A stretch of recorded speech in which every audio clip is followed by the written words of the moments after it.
Ladies and gentlemen, welcome to the American Masterminds podcast. I'm your host tonight, Topher Sheeler. I'm joined by my co-host, the one, the only, Mr. Rob Adams. What up, what up?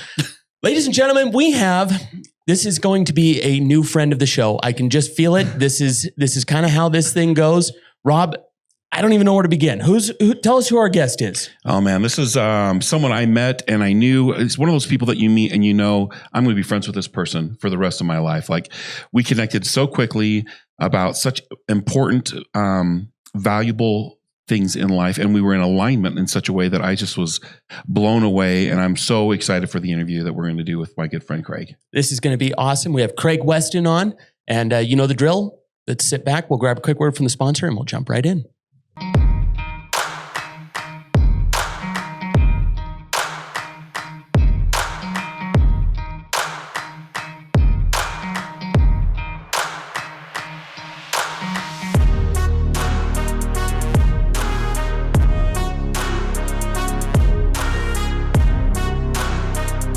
Welcome to the American Masterminds podcast. Today's episode is brought to you by Blue Logic. What if the water your kids drink every day wasn't as clean as you think? Invisible contaminants, lead, arsenic, PFAS can slip through ordinary filters. With Blue Logic's whole home purification, you remove up to 99.8% of what shouldn't be there. Give your family water that's as pure as your love for them. Call now or visit BlueLogicWater.com to schedule your free in-home water test. Because what touches your family every day should never be left to chance. Blue Logic Water, pure protection for the ones you love most. We met actually at a Tribe House event.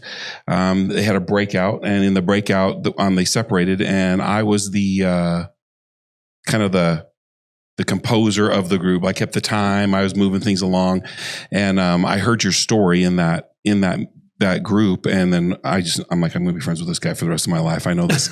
I know because he was speaking my language. He talked about purpose and drive and discovering who he was, and that's the reason I want to have you on the podcast, because it was such a compelling, great story. But to start at the beginning, you had been diagnosed with a heart condition. Is that right?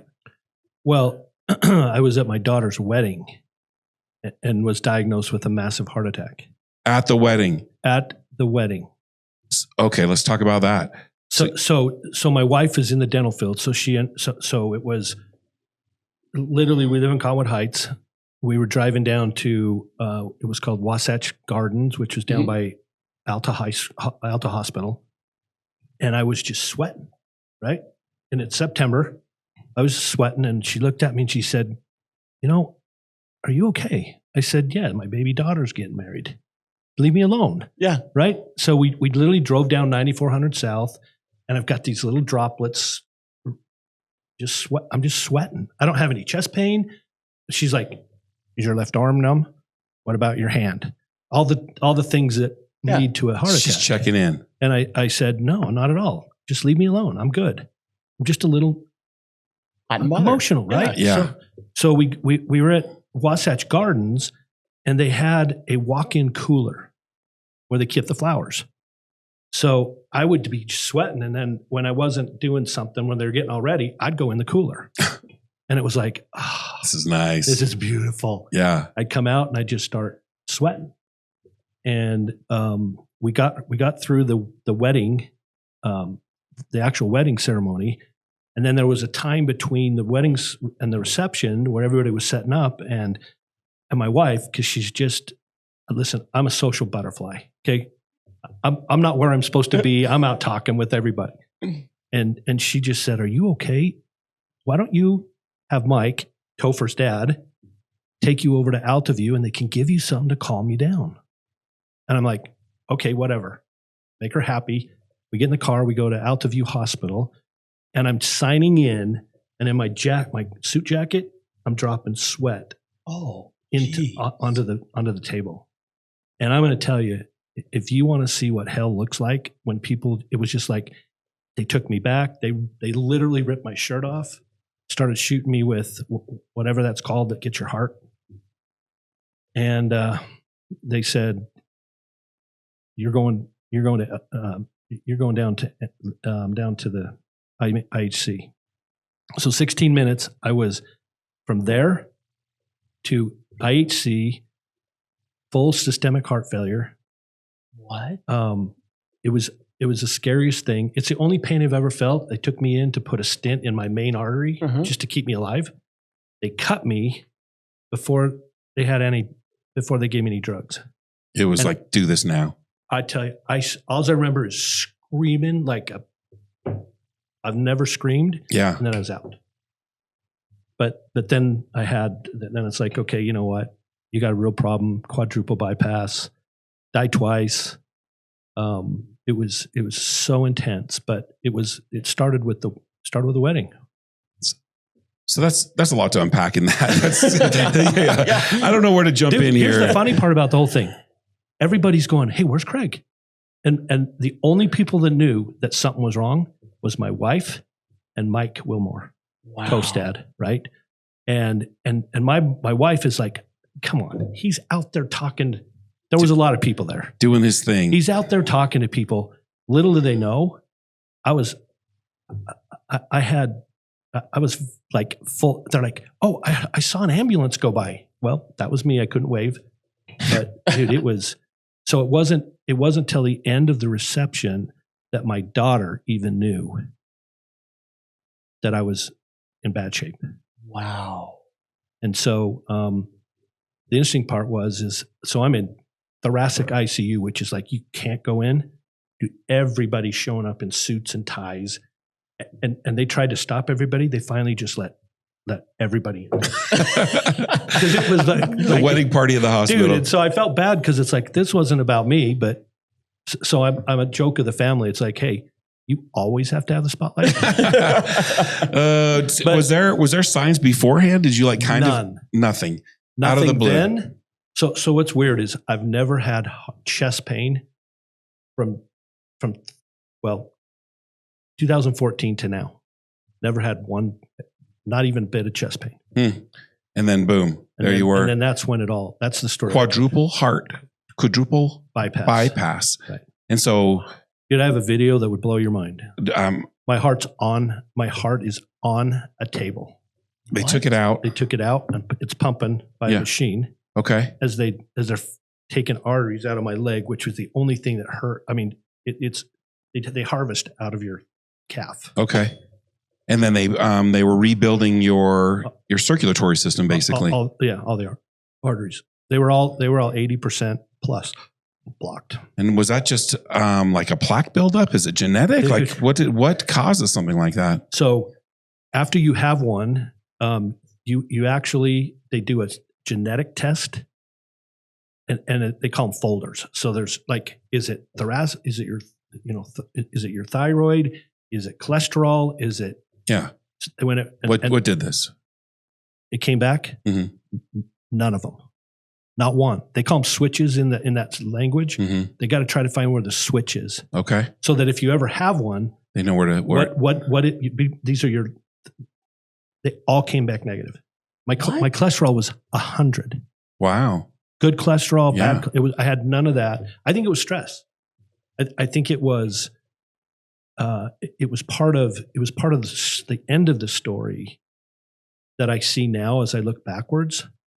That it was just trying to be something I wasn't and want stuff that I didn't need. It was just I was really driven, in my 40s. And so you had all these. I was like you. Dun, dun, dun. Oh man, I need to go to visit the hospital all of a sudden. Let's do a little blood work here. So that's that's how it started. Okay, well that kind of just shuts me down. Which is hard to do. Fella. Come on. There's a lot, there was a lot. So I will tell you that it was the most painful, physically, emotionally, spiritually. It was the most difficult thing I've ever done. I don't know I hope you never have to do this, but when you have that kind of a quadruple bypass, I get emotional. You're required to say goodbye to your family individually. What? My kids come in. you got to hug them, tell them goodbye. Because, the odds are in my favor, but there's still a chance. There's still a chance. A pretty good chance. Well, in my head, yeah, that was the worst thing probably the worst thing that ever happened. Because to sit with my kids, tell them goodbye. I love you. What you mean? Brutal. Just brutal. I can't imagine. And then they take you down the hall. And thank goodness I woke up. I died twice, but that's normal because the block, when they open it, it messes you all up. So you flatline and they, man. But so that wasn't. I mean, it wasn't dramatic. I didn't see any lights or have anybody talk to me. Yeah, but we do have that episode. That's not this one. We have had that episode. We have had that episode. Yeah, we've had that guest on. Yeah. It's So anyway. that's a crazy ride. Well, hold on. Let's back up. Okay. So you said that was kind of the end of the journey, and I don't think that was where we're ultimately heading. But what was going on? Because this is obviously not stress from putting a wedding on. No, I don't know what the end was because it hit so like unexpected. Listen, I was coaching, I was athletic, I was playing softball, I was doing all these things, and then it's like, when someone says to you, "This could be the end," that was super hard. But after the surgery, you wake up and I'll show you a picture after, but probably 50 tubes coming out of me. I'm going to put it in perspective right now because I think it'll help you understand. Well, oh man, that's so much. That's so much. I didn't know that part of the story, and I didn't know that it was going to land squarely on I was like you, Rob. That's a hard thing to hear. It landed on you? Well, just the way you were like, I was like you. That's how I got so stressed out. That's what I love about you is you're passionate, but for me, it was way out of control. Okay. I thought I had to have a bigger home. I thought I had to drive better cars. I thought I was invincible, man. It was like, yeah, you were, it's unsustainable. That kind of life. And that is, it's my cardiologist that is the guy that said, "Okay, Weston, here's what's going to make a difference." And thank God. Well, let's go down there. Let's do that. Let's jump to that. So you've had the surgery, you have this doctor in your life, and he pulls you aside. Or no, I'm going to let you tell the story. Yeah, no. So after you have that done, I was in I was in ICU for over 10 days. I couldn't check all the boxes. Mm-hmm. But when I did, it's like, okay, it's time to go home. But you need to make an appointment with your cardiologist, right? And so I did that. And over the phone, we were literally talking, and he says, "Okay, we're going to set 12-week appointment." Now, I can't do anything because I'm split. Right. I can't lift anything. I can't do anything. I just have to sit at home. And he said, "We're going to do this." So we scheduled 12 Mondays, 8 a.m. appointment to go in. And the first, I don't know if you want me to keep going. Yeah, Keep going. No, So the first week I go in, and of course I've got wires, and they're checking all the vitals. They're making me walk on a Stress treadmill. test stuff. Not that yet, but Okay. just to move to Yeah. see what's going on. Okay. Okay, and they're about 45-minute appointments, so they're not like take your blood pressure and you're gone. Yeah. Have a nice day. You're I there. could never get my blood pressure to the point where the cardiologist said throw it away. Because I call it white coat syndrome, and I go to a doctor and my blood pressure goes. Oh, really? But anyway, go do all this stuff, right? He says, we're going to do this every Monday for 12 weeks because I can't work. I can't do anything. I can't I can't be active. I just have to sit in my couch or sit in my office. And that's my life for 12 weeks. Stewing in your juices. So it was, I don't want to say it was like the first day, but I couldn't be active. right? And so that very first appointment, when I went and saw him, we went through all this stuff, and he looked at me as I'm looking at you. And this is where the story starts. He looked at me and he said, Craig, do you know your true purpose in life? So I'm looking at you. Do you know your true purpose in life? Honestly, I'm trying to figure that out. If you have anybody have any answers, I'm in. Well, you know what I did? Because I was invincible. I said, yes, I do. Right? I just said, yeah, I do. And he said, okay, I don't want you to tell me now. I want you to go home. We're going to meet next Monday. I want you to type out your true purpose in life. And for me, that was something that I could put my brain to. I could put focus and intention. An assignment. And I could, I had to return and report. Yeah. Right? Yeah. And so I will never forget it, man. My computer's open and I'm like, man, this is my true purpose. You know what?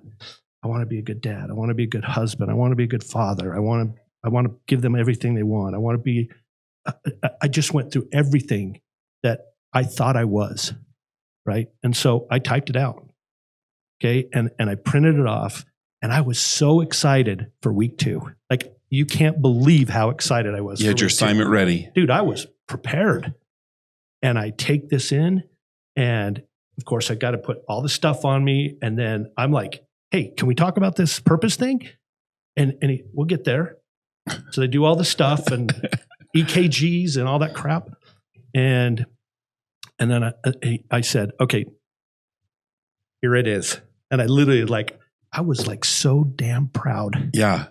It's like I'm very spontaneous, but I literally put my heart, my mind, and I handed it to him. And as I'm looking at you, he didn't even look at the paper, and he crinkled it up and he threw it in the garbage can. What? Yeah. What? Threw it in the garbage can. Oh man. How'd that feel? I was hurt. Yeah. I felt like I had put forth effort and didn't get anything out of it. And what's interesting is after he says that, he says, we'll see you next week. Do it again. So I'm going, okay, what'd I do wrong? What'd I do wrong? Yeah. You know, seriously, I'm questioning myself. So week 2, exact same thing. Doesn't look at it. Did you refine it? Did you spend more time on it? Of course I did. Yeah. I went in and I tried to make it better. Okay. I tried to add. Yeah. Because I thought maybe wasn't thick dude, enough. Not long enough. Yeah. He didn't see it. So I don't even know why I thought that, but I didn't think I'd done enough. So I'd refine it. Week 2, I take it in. We go through all this stupid stuff. And I go, Dr. Miller, here it is. Crinkles it up. Throws it in the garbage. While looking you in the eye, like didn't even, as I'm looking at both of you, he didn't go, oh, threw it away. He did that week 1, week 2, week 3, and week 4. Didn't even look at him. Oh man. And now, so now the true feelings start to permeate, right? So I'm now not, I'm like, I'm saying things I don't say. I'm calling him names that I don't call people. I say, you're wasting my freaking time. I'm doing everything I can, doctor. I don't know what else to do. Right. And I'm like, I seriously, I go, you're wasting my time. I don't want to do this anymore. And he just said, keep doing it.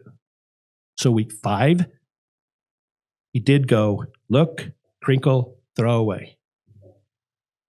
So now my ego's pricked. Like, I'm like, who the heck he's not a psychologist. He's a cardiologist. Uh-huh. And I go, listen, you're wasting my time. Yeah. Who do you think you are, buddy? You know what? Now my ego's like, you know what, dude? And I just remember I said, Dr. Miller,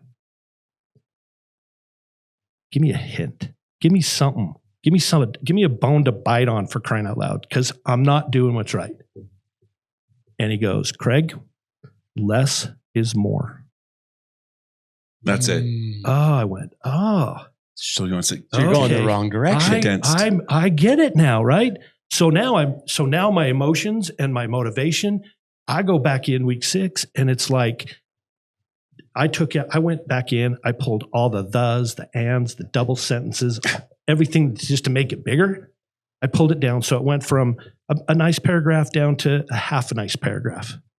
Right. And I so stoked to go to that next Monday, man. It's like, I can't wait. Friday's here and it's like, damn, let's get the weekend here. So I take it in and this is week 7. And I said, we'd have to do all that same stuff. And I hand it to him. Okay. He looks at it, he reads it, he crinkles it up and throws it in the garbage can.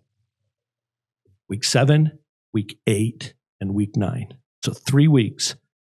of getting shorter and shorter. And so now you thought I was mad after week 6. I'm so mad that I'm cursing at him. I'm calling him names that I won't. It's just ridiculous. And I said, I'm done with you. I said, you have wasted 2 months of my life because I have put so much intention in it. Right? I mean, there was things that I would do. I'd reflect. I'd say, what makes me happy? What inspires me? All of these things Lights me up. Yeah. What is it that I want to be for someone else? Yeah. And all that. So I go back and I try to shorten it down and really try to get into it. I couldn't take much out of it because I thought it was as bare bones as it could get. Right. So I'll never forget week 9. He just said, this isn't it. And he said 2 things. It didn't mean much at the time, but he said, listen, when the student's ready, the teacher shows up. I didn't really even know what that meant. Right. Yeah. But so I said, Dr. Miller, I'm through again. I'm done with these. And so this is now week 10 was a kind of a wasted week, but week 11, I brought in just what I thought was good. And he said, we're getting close. I said, okay, give me one more hint. Give me something else to think direction. about. What am I doing? And here's what he said. Craig, less is more. It was a time in my life where I was like, I don't know how much less I can get. So I left angry. I left defeated, a failure. Yeah. Like I'm a grown guy. I should be able to think like this. And this I will never forget. I sat at my computer and I put in 36 font. It's about that big. Uh-huh. It's literally. And out of anger and out of anxiety, out of all this stuff, I typed to serve others and inspire success and happiness, period. And then I put an exclamation point because I was so ticked off. Right? You were yelling that. I was like, if this guy reads it, I want him to see the exclamation point. Yeah. And then I thought, you know what? I bolded it. And it's actually in a picture at my home. But it's like I took it back and he didn't need to say one word. He didn't need to say one word. And he looked at me, he said, Craig, I think the student's here. And there it is. And I had this, it was like this, to serve others and inspire success and happiness, period, exclamation point, was encompassed into everything I wrote in what I thought was the most poetic writing I've ever seen in my life. It encompassed everything, right? So then he started to share with me the what really that means now for me going forward, right? He said, and again, he does this with a lot of these critical heart surgeons and surgeries. He said, now what you need to do is you need to gain the courage to stand on a mountaintop, to stand in the middle of a room, to stand anywhere and be able to say, my purpose is to serve others and inspire success and happiness, period. And actually, he loved the exclamation point. So I always say that because it's what it means. It was so powerful to me. And then I started every single morning for the past 12 years. I wake up every single morning and go, who am I going to serve? How am I going to inspire success and happiness, period? And what's so interesting is that I believe I had a heart attack because of stress. Okay. I've never felt stress since. I've never felt like I have to be better than what I think I am. I don't have to be someone that I'm not. Mm. I don't have to provide more than what I can. Right. And so it was a great lesson learned. I wish I wouldn't have had gone through it, but I always say to people, the heart attack was the worst thing in my life, but I will promise you it is the greatest thing that ever happened in my life. And so for now, I look at every day. I've started some other things, which I've probably shared with you, about being authentic. And every morning, because I'm a routine guy, I do a gratitude text every morning. Today was 2,465th consecutive day. I've never missed a day. Wow. I text somebody. I don't expect I don't want them to get back. I don't want them to respond. It's just a way that settles me in the morning to put me in a place of who I can serve, how I can inspire, and how I can bring happiness to somebody. Mm-hmm. And have I been like that every day? I fail, but every morning, to me, what's sustained it is my texting thing that I do, because what's interesting is probably 80% of the people reply, and I'd say 50% of those people that reply, it's the exact same word. Thanks, Craig. I needed that today. Dude, I'm telling you. It's magic. I start every day, literally every single day, in a way that puts me in a place to serve. Let me ask you, in your discovering of your purpose and coming to this type of clarity, how has that affected this driver mentality that you had beforehand? Like what's the shift in your life then from that? Well, I'll tell you where the shift became is that, and I've not shared this with you, but I'd love to, if it's okay. Please. I go to the heart surgeon every year, right? And we talk about this because it is the single thing that's changed my life. But I was also challenged to create in myself my own personal core values, right? And that could look however you want it to be. I happen to just bring it today because I wanted to show you. Okay. I dated this. This sits on my wall every day. So I created core values that are very unlike anything else because I'm a storyteller. So you can't see this, friends and family, but it says across the top, Craig Weston, personal core values, December 23, 2014. And then there's 6 bullet points of what those things are. So I'm going to start and then let's talk about them. You ready? Absolutely. The first one is be like Marley, genuine, authentic, reliable. You know what Marley is? Bob Marley? No, the dog. The dog. Yeah. Have you ever seen the movie? It's Marley and Me? Is that what it is? Yeah. Have you had the ugly cry at the end of the movie? Oh my God. I know this movie. I have seen that movie. It's one of the saddest movies I've ever seen. Yeah. Yeah. Right. But what was Marley? Freaking Marley was there every time, no matter what. So my core value isn't like integrity, honesty, hard work. It all encompasses this. So Marley, I want to be reliable, dependable, available. That's probably the core value that's my North Star is that. Showing up, being authentic.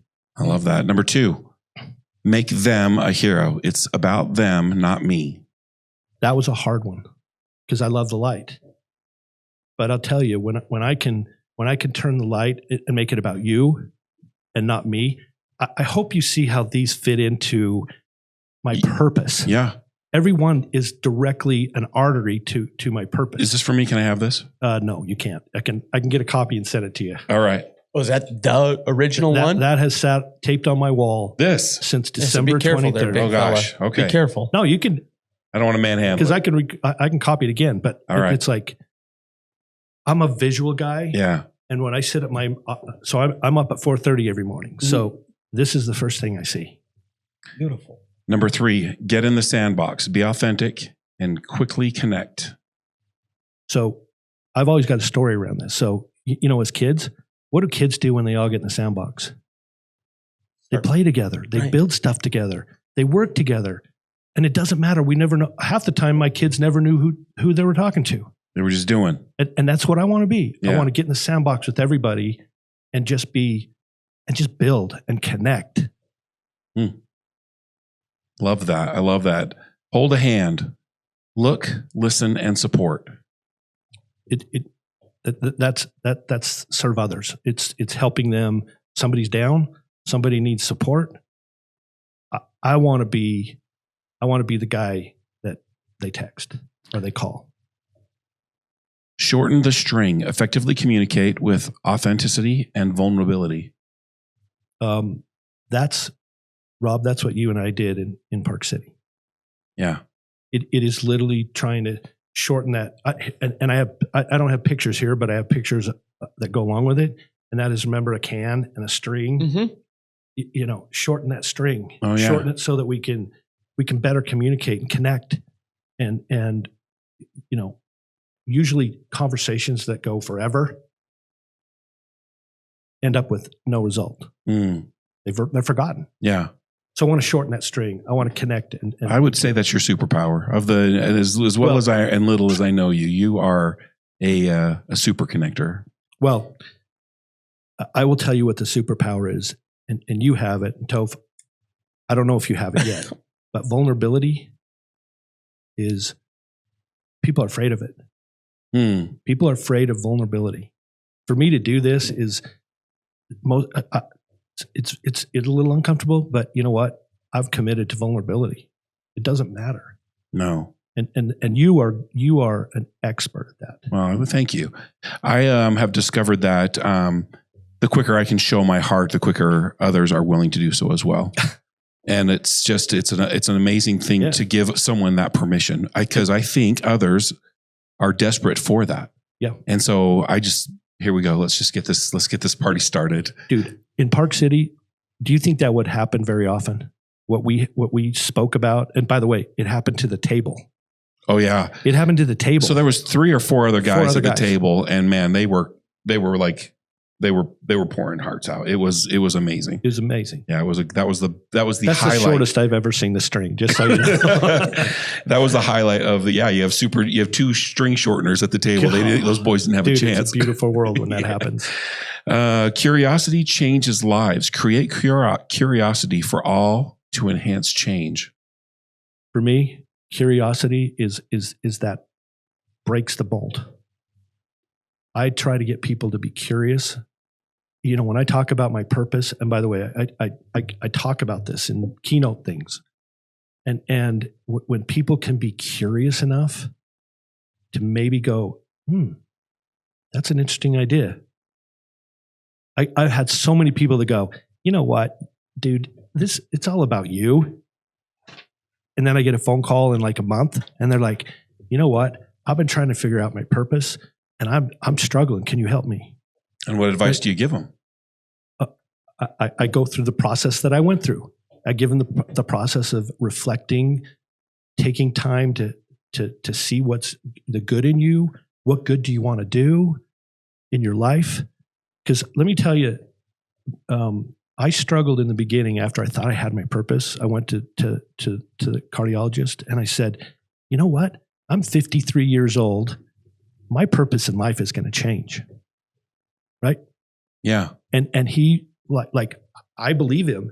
He said, your purpose never changes. It just refines.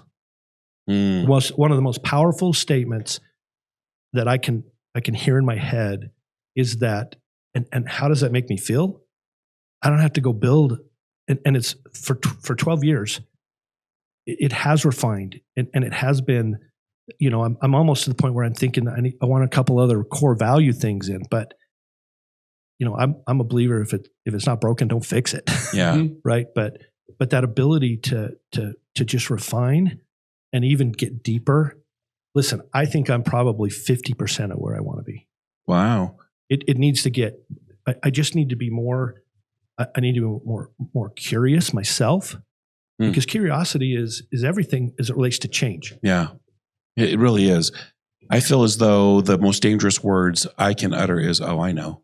And when I hear those words from somebody else, I want to shake them and be like, even if you think you don't know my perspective. I don't know your perspective. We could be talking about something that I'm infinitely familiar with, and your perspective might be just enough to tweak my whole thought process around it. Right. And it's hard for me. I'm pretty prideful. I'll be the first to admit it's hard for me to sit back and be like, okay, let's hear what this person has to say about this thing that I am an expert. I would consider myself an expert in. And truth is, the older I get, the less I know. And because of that, my curiosity is through the roof. I meet people all the time, and they're doing something where, they're in manufacturing. They're doing something that I have never considered before. But of course, somebody had to design this and come up with the color. And it's mind blowing how little I actually really know. But I will tell you, Rob, from my experience with you, you are a very curious human being. Thank you. That's a great compliment. The great part is that all of these things you can't hide. Yeah, you can't hide it. It's right there. It's either there or it's false. Yeah, it's a facade, right? I think that there's something, and I've always had this, is that, and I don't want to say childlike, but it is a little bit childlike of this, I've always been that way, wow. And I can't even hide it. People will do something, and I'm legitimately blown away with I can't believe you played the guitar so well, or whatever it is, made quilts, did whatever that thing is. You do that though. We can be at a gas station for 5 minutes at a motorcycle trip, and he's looking at somebody that did something to their car and just, wow, look at this. Check this out. Look at this sign right here. This is incredible. I think curiosity really is the sticky part of who you want to be. Yeah. Right. If you're like, I know that, or let me tell you how it is. Yeah. Right. Me and that person don't get along very well. Right. And I'm going to battle the curiosity button till he either kicks me out. Yeah. Isn't it interesting though, that once you have that perspective, when you hear that language from somebody, you're just like, hey, yeah, let's see. I do that. But most of the time I have very little room in my life for people who, already know it all. Yeah. I love people that ask me questions and let me ask them questions, and we can spend some time in that space going back and forth. As you've discovered your clarity, you've developed clarity around your purpose, and you've been doing it now for 12 years. You say that is it refined in that you are discovering what it really means? Because when you first put it together, it's I can just see that list of words like a pot of water just boiling down until this is that stuff that you can't wash off. That's all it was left. And now that you've been doing it, actually living it, how has that changed your perspective of those words? Here's how it changed for my life. Yes. Okay. My kids are 34, 38, and 39 or 40. Okay. Just kids. Just my kids. You know what? Just kids. Yeah. And for them to continually call me, FaceTime me, or when we're in person, pull me aside. Say, Dad, I love who you are. Mm-hmm.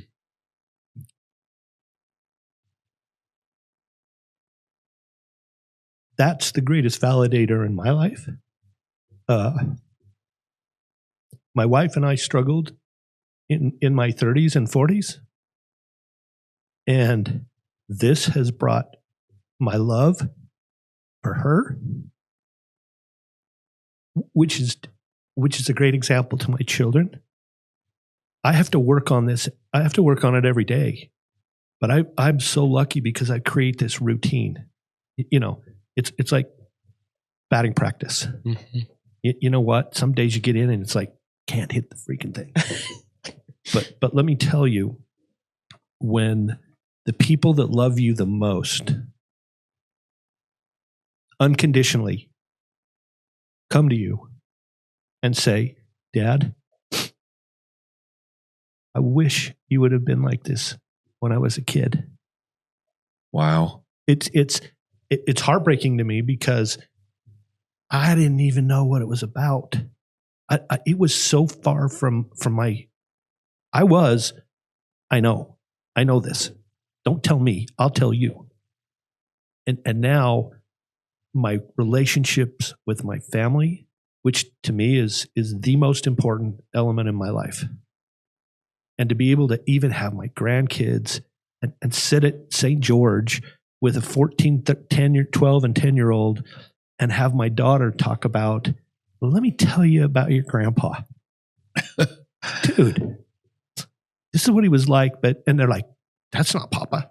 No way was it that guy. He's the coolest dude ever. And I'm not cool. But you know what? I serve others and inspire success and happiness. And for me, I don't know how it gets more easy. I had a guy that called me just last Tuesday. 5 years ago, I worked with him. Lost touch with him. But he called me. He called me last Wednesday and said, can we get on a Zoom call?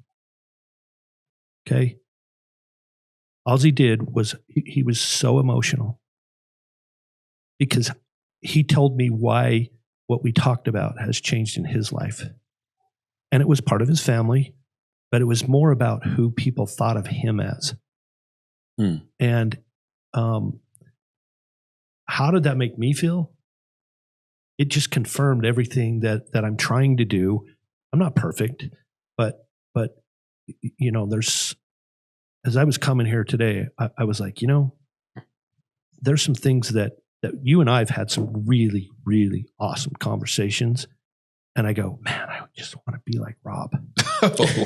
Listen, you can laugh, but I'm being dead serious because of your authenticity and your vulnerability.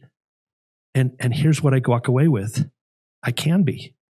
I want to be curious enough to understand what it is, because you said it. When you're vulnerable and I'm vulnerable, we're going to get Toph to be vulnerable. The world's going to change. Yeah. And it's going to be a super good place. Oh yeah. And that's where I just believe in relationships. Yeah. And in what I do, you know, it brings so much because I'm in the mental health space. It brings so much genuineness. I don't have to fake it. Right. Right. There's no, I always tell people this, I have no, there's no subplot. There's no other story happening here. What you see is what you get. And I don't play poker for a reason. You know what I mean? There's no guile in the dude. And so, and I know that about me. And I having the purpose, when I asked you that question, you asked this question when we were in Park City. We were talking and you said, do you know what you were made for? And I had just spent a significant amount of time in my what God put me here for, what my purpose was. I remember that. And I said, yeah, actually. And you looked over at me like, for real, dude? And I said my thing, and my thing is maybe 2 words off of your thing. And we had this moment of like, dude, it was, we just become best friends. Yeah. It was such incredible clarity. Seriously. It was, well, you know, you can erase this part. We were both literally in tears together. Mm-hmm. Like, not just like what he just did, but I'm talking, I was an emotional basket case because you penetrated directly into my heart. And I didn't even know who you were except the guy with the red glasses. That's that guy. Dude, seriously. Your reputation precedes you? Yeah. And so the way you showed up was so much different than when you opened your mouth. Because look at you. You're a big dude. You're Shrekking glasses. I mean, well, I don't know if I'd go that way, but it's like, man, this dude's got it. This is like, I gotta hit the gym, blah, blah, blah. Mm-hmm. But then he opened his mouth. And I've told our story many, many times because it's important. It's important to somebody who doesn't feel it. Because I have a saying in my life, and I tell my grandkids, listen, my father's an alcoholic. It took his life when I was a kid. Okay. That's why I'm in the mental health space. But I still hear him because it's not what he said. It's what I felt when he said it. He said, son, doesn't matter what's right or wrong. It's how it's perceived. Right? Gospel.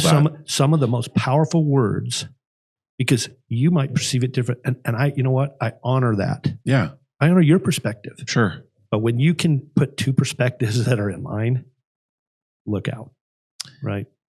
Well, the thing that, and the reason that I have you on the podcast, my friend, is because I believe that this discovery, this journey that you went on is necessary in all mankind, men especially. I've never had the feminine condition, so I don't know. But men, if they don't know what they're here for, will spend time casting about, looking for fulfillment or satisfaction or happiness in the car, the house, the thing, the attainment of the goal. Right. And at the end of the day, none of those things check the box. In fact, the more you go out to find the thing, the less you will find it. And when you turn inward and you have that discovery, then there's a clarity, not just in why I was made, but everything gets more clear. I don't need to be distracted by the shiny things that the world is throwing at me, social media, the news, all of these things are just static. And I know what I'm here for. And thank you for inviting me to be a part of whatever that is. But no, thank you. I'm here for this. And all of a sudden you just have this clarity. And in so doing, you gain a stride, you gain a confidence, you gain a personal power. Yeah.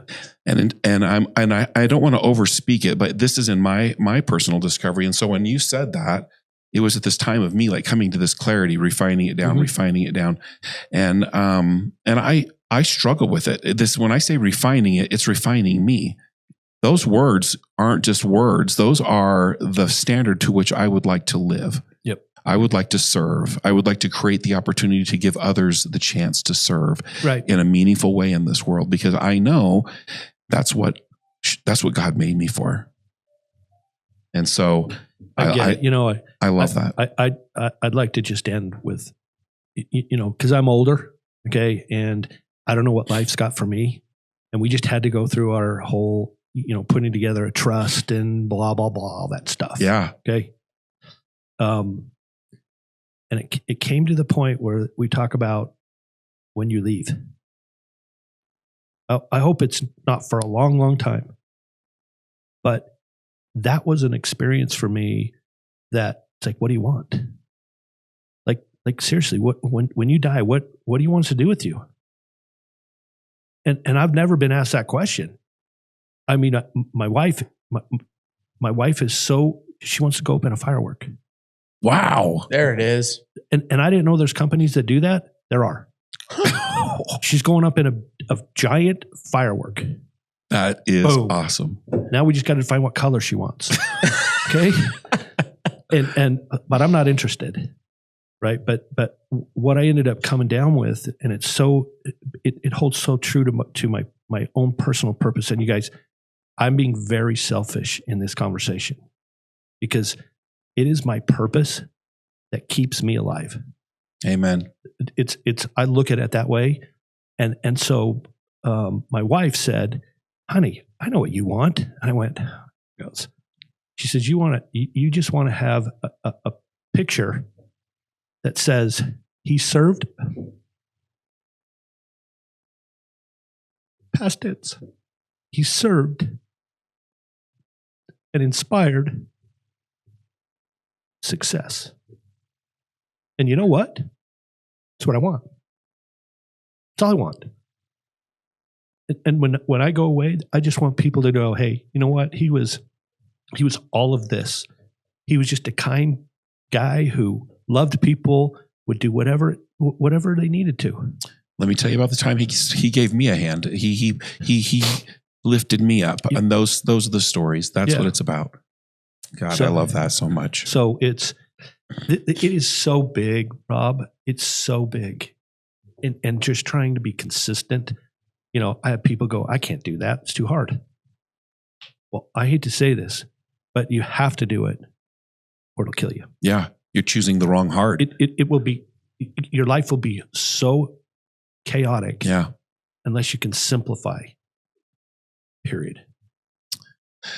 Well, some tremendous lessons. I'm so grateful that you can come on the podcast. Thank you for sharing your story. Yeah. And that was quite the exclamation point. I don't want to add to or take away from that, because that is a perfect mic drop moment. And so thank you for sharing this. I'd love to have you on the podcast again to talk about the mental health mission that you're on. Love to. And the people that you're serving and why. I think that would be a valuable message as well. Would you be willing to do that? Put it on the calendar. You call, I show up. That's right. I love that.